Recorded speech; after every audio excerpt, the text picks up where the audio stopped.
Всем привет! С вами Диман Оператор. Сегодня я вам расскажу о создании 3 роликов, которые недавно выходили на моем канале. Это ролик, где я развлекаюсь на самоизоляции, двигая окна в доме напротив одним пальцем. Ролик про монстра, который нарушает самоизоляцию и хочет проникнуть в квартиру под покровом ночи. А также ролик с гигантской кошкой, которая живет у меня в квартире. Итак, без лишних слов, начинаем! В этом ролике я двигаю окна в доме напротив всего лишь одним пальцем. Как сделать такой ролик? Идея была в следующем. Полностью заменить текстуру стены на здании, вырезать каждое окно и каждый кондиционер отдельно и потом уже анимировать их так, как мне нужно. При создании этого ролика было несколько этапов. Съемки здания со всеми необходимыми движениями камеры, которые я примерно описал в кратком сценарии. Трекинг отснятого материала, съемки на зеленом фоне руки, которой я двигаю окна, создание анимации окон и кондиционеров и финальный композитинг всего имеющегося материала. Как обычно, я снял несколько дублей для видео, которое будет основой всего ролика.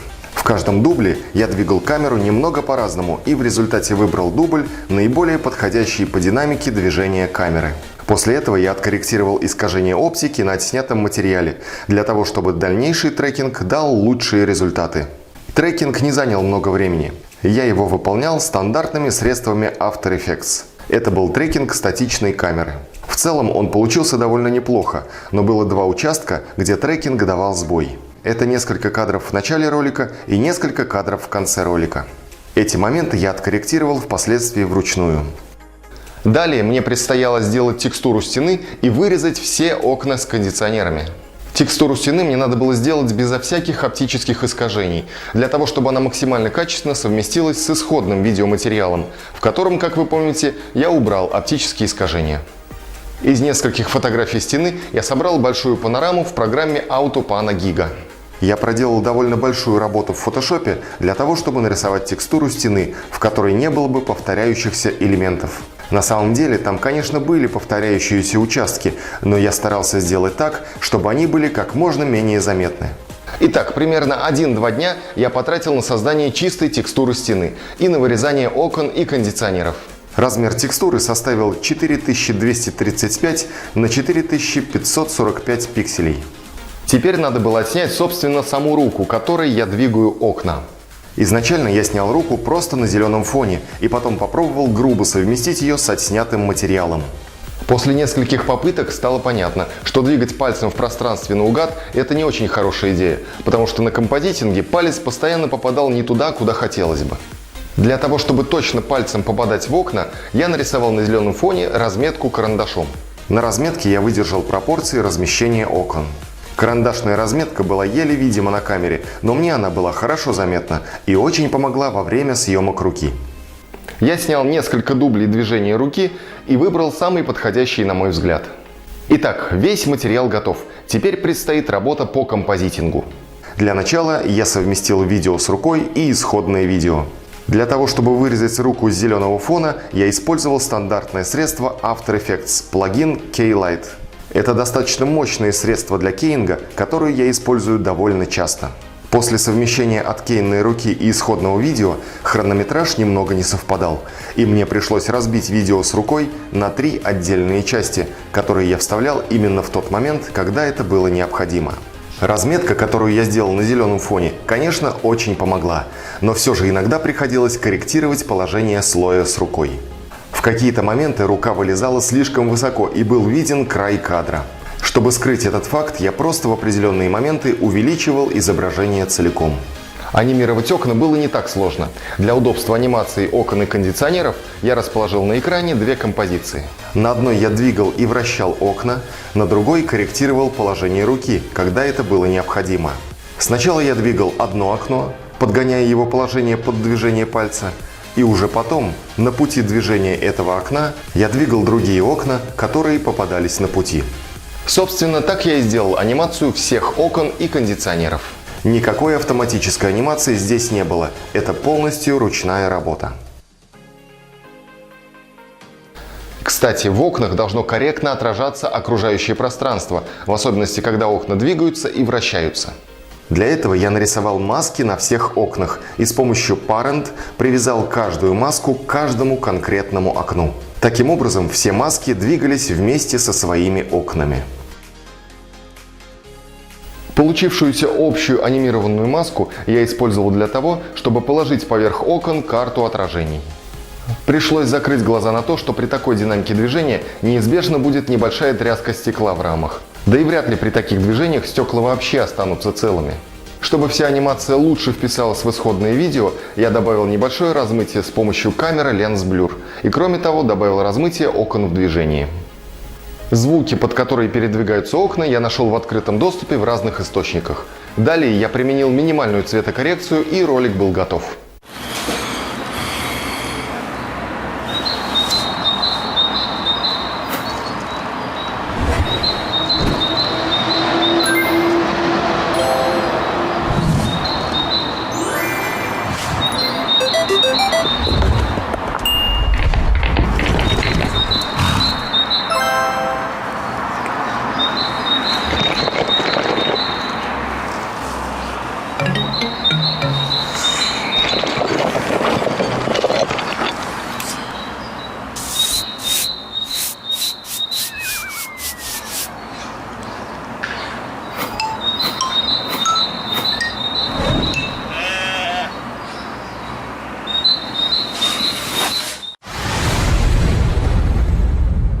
Следующий ролик, про создание которого я расскажу, это ролик, где монстр пытается влезть в окно неизвестно с какими целями. В результате пугается кашля и чихания спящего человека и падает на землю. Монстр остался жив, вы можете слышать его вой после удара о землю.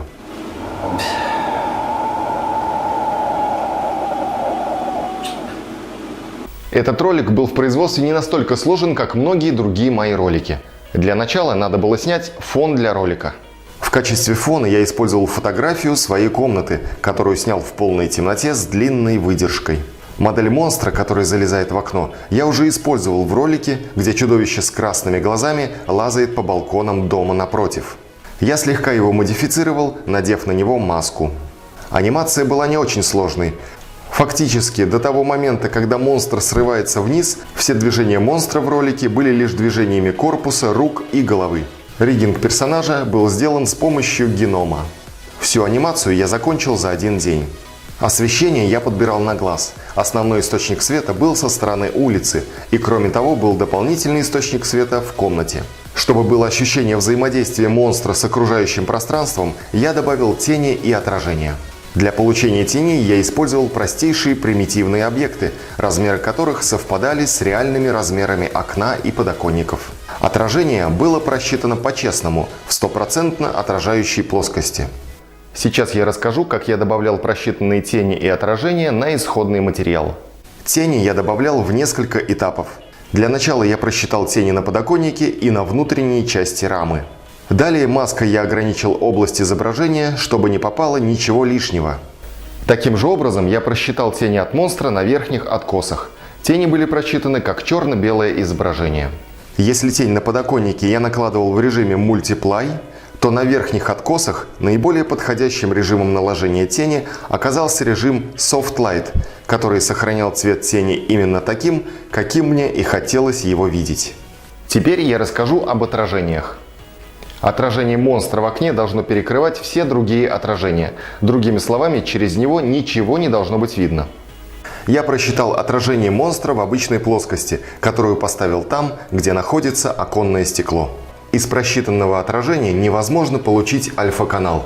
Поэтому, чтобы получить отраженную руку монстра на прозрачном фоне, я просто сделал кейнг по яркому участку с помощью встроенного в After Effects инструмента Luma Key. Далее я чуть поправил полученный результат при помощи Refine Matte, добавил цветокоррекцию, чтобы монстр соответствовал окружению, и сделал монстра почти черного цвета, поскольку именно так он выглядел в отражении более естественно. И кроме того, я добавил небольшое размытие в 1 пиксель с помощью камеры Lens Blur. В окне имеется двойной стеклопакет, в который, соответственно, входят 3 полотна стекла. Отражение должно быть в каждом из стекол, поэтому я скопировал уже сделанное отражение и с небольшим сдвигом в 4-5 пикселей и уменьшенной прозрачностью разместил слои поверх. Как видите, все слои размещены в режиме нормал, за исключением самого верхнего, потому что он уже относится не к отражению в стекле, он играет роль отражения в пластике, поэтому он один в режиме мультиплай. Также мне понадобилось добавить мелкие тени и отражения. На первый взгляд они не очень важны, но тем не менее они вносят свою лепту в финальный результат. Например, вот этот участок в реальной ситуации не светился бы так ярко, поэтому я его принудительно затемнил. Кроме того, я подкорректировал отражение в раме при падении монстра, чтобы они выглядели более естественно. Колышащийся флаг добавляет атмосферности в кадре, и он реагирует на падение монстра, слегка заколыхавшись. Как я уже говорил, исходником для ролика послужила фотография. Как добавить движущийся флаг на видео? Я просто снял видео с флагом днем при естественном освещении, но так, чтобы на него не падали прямые лучи света. Во время съемок я постоянно дул на флаг, чтобы он все время двигался. В определенный момент я дунул посильнее, чтобы флаг заколыхался более интенсивно. И впоследствии именно по этому моменту я подгонял флаг к почти готовому видео. С помощью небольшой цветокоррекции я совместил отснятый флаг с фотографией. Далее я добавил небольшой шум к видео, а также вставил надписи, которые обычно присутствуют на камерах видеонаблюдения. Кстати, по неизвестной мне причине этот ролик невозможно найти на YouTube. Если вы сделаете поиск по названию ролика, то вы мой ролик не найдете.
Теперь я расскажу о создании ролика с гигантской кошкой, которая живет у меня в квартире.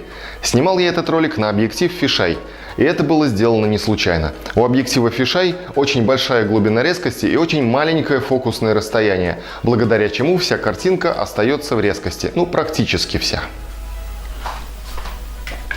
Для создания нужного визуального эффекта я решил построить макет части моей комнаты в уменьшенном масштабе и сделать его полностью зеленым, чтобы потом сделать кейнг моей кошки. Общая задумка была такая. Сначала я снимаю макет комнаты и делаю так, чтобы кошка прошла в нужном направлении. После этого я записываю координаты камеры и потом, с учетом масштаба, располагаю камеру уже на нужной точке в своей комнате и снимаю дубль с самим собой. По идее, отснятые материалы должны нормально совместиться, ведь съемка идет на объектив Fisheye. Масштаб макета я выбирал, исходя из размеров моей кошки. Я примерно определил ее размеры в гигантском состоянии и прикинул масштаб. Он оказался равным 5,3 к 1. Я разобрал макет, который я использовал для съемок проваливающегося автомобиля, и из частей этого макета собрал макет комнаты. Ничего сложного в сборке не было. Я просто точно отмерял расстояние в соответствии с масштабом и отпиливал ненужной ножовкой. После того, как макет был готов, я обклеил его зеленой бумагой. Клей ПВА, который я использовал, быстро размягчал бумагу и кое-где давал волны, но я решил, что на кейнге с ними не будет проблем. Приклеенный белый лист, который вы видите, играл роль отражателя, и он слегка подсвечивал кошку во время дубля. Один из главных аспектов любой съемки – это, конечно, освещение. Здесь предполагалось, что съемки проходят при естественном освещении. Но светочувствительности матрицы моего фотоаппарата не хватало, чтобы проработать все детали в тенях. Поэтому в коридоре я поставил дополнительный источник освещения. По тени можно понять, где примерно находился осветительный прибор. После примерно 30 дублей я наконец снял тот дубль, который и вошел в финальное видео. Но перед тем, как снимать себя, я снял много дублей с моей кошкой. Одна из основных задач здесь была грамотное освещение всей сцены, чтобы впоследствии облегчить кейнг. Один из источников света дублировал тот, который я располагал в коридоре при съемке себя. Второй источник света заливал всю сцену, сохраняя мягкость освещения и теней. Из более чем десятка дублей приемлемым оказался только один, который я и использовал в финальном монтаже. Должна зайти красиво. Иди сюда, иди сюда. Тусь, тусь.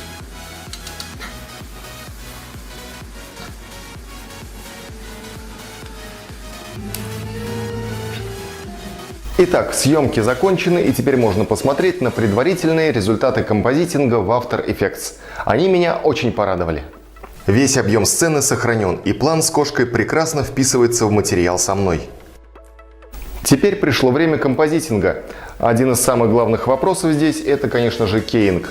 Сейчас я расскажу, как я сделал кейнг шерсти в данном случае.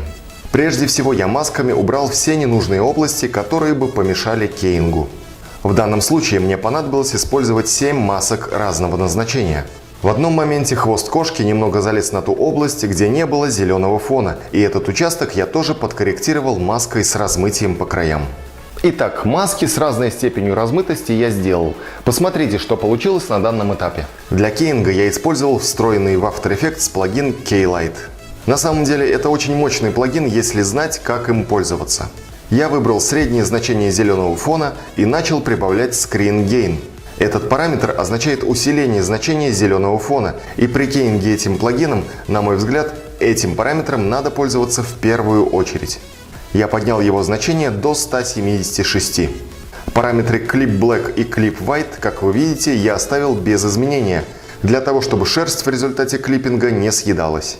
Единственное, что я изменил в параметрах, это Screen Pre-Blur. Я поднял его значение на глаз до 8,9, что позволило избавиться от цифрового шума на откейнном материале. Но это еще не все с кейнгом.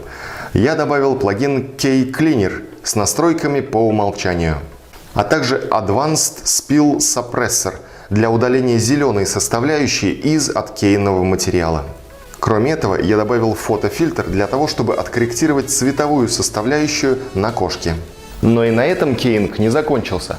На данном этапе мы получили хороший кейнг шерсти, но в целом кошка остается немного прозрачной. Нужно оставить шерсть как есть, а все участки, которые не имеют такой прозрачности, как шерсть, сделать непрозрачными. Как это сделать? Дублируем слой с уже откейнной кошкой и начинаем в нем регулировать параметры Clip Black и Clip White. Главная задача на этом этапе, чтобы все участки, которые не относятся к шерсти по краям, были непрозрачными. Итак, теперь у нас есть и этот слой. В принципе, большая часть работы проделана. После этого я еще раз внимательно посмотрел на весь материал и в некоторых местах вставил слои с оригинальным видео, чтобы перекрыть те участки, которые еще оставались прозрачными.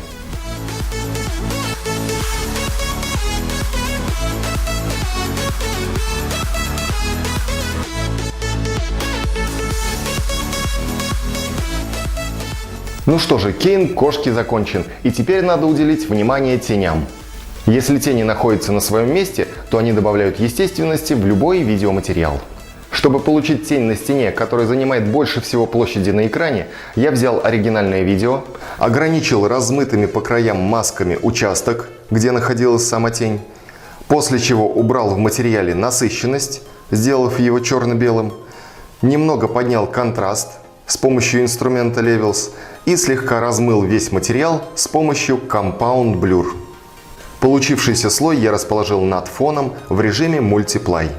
Чтобы сделать тень от кошки в коридоре, я взял исходное видео, сделал кейнг по зеленому, используя опять же K-Light, и полностью убрал яркость получившегося слоя.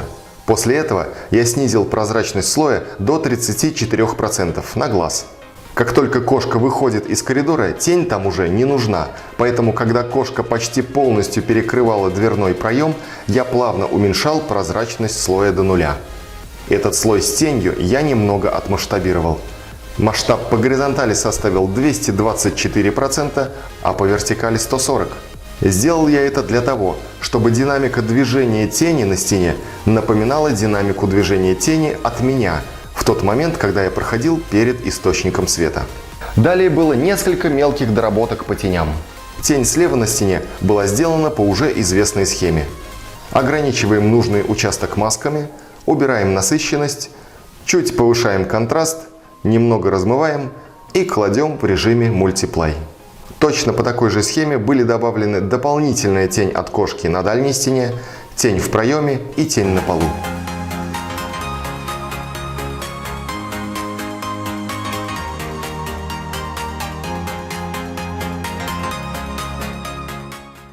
Мурчание кошки оказалось не так просто качественно записать, поэтому этот звук я нашел в интернете.